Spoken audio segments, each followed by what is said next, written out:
کوئٹہ خانہ فرہنگ ایران میں حضرت امام خمینی کی 36ویں برسی کے موقع پر کوئٹہ میں ایک تقریب اور مشترکہ پریس کانفرنس کا انعقاد کیا گیا، جس میں مختلف مکاتب فکر سے تعلق رکھنے والے علماء کرام، ایرانی کونسل خانے کے حکام اور دیگر مذہبی و سماجی شخصیات نے شرکت کی۔ پریس کانفرنس سے خطاب کرتے ہوئے ممتاز عالم دین مولانا قاری عبدالرحمن نورزئی اور مولانا ڈاکٹر عطاء الرحمن نے کہا کہ امام خمینی نے مسلم امہ کو روشن راہ دکھائی اور ان کی قیادت میں برپا ہونے والا اسلامی انقلاب رہتی دنیا تک یاد رکھا جائے گا۔ یہ وہ دور تھا جب عالم کفر عالم اسلام پر حملہ آور تھے۔ ایسے وقت میں امام خمینی نے حق کی آواز بلند کی اور امت کو شعور، مزاحمت اور قیادت کا پیغام دیا۔ دوسری جانب اسلامی جمہوریہ ایران کے خانہ فرہنگ کے ڈائریکٹر نے بھی بعض اسلامی ممالک کی پالیسیوں پر شدید تنقید کرتے ہوئے کہا کہ آج مسلم ممالک امریکی صدر ٹرمپ کے ایک دورے پر اربوں روپے کی سرمایہ کاری کرتے ہیں، لیکن غزہ اور فلسطین کے مظلوم عوام کے لیے 1 روپیہ امداد دینے کو تیار نہیں۔ پریس کانفرنس کے اختتام پر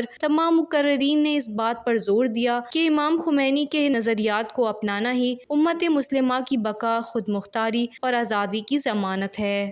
وش نیوز، کوئٹہ، بلوچستان۔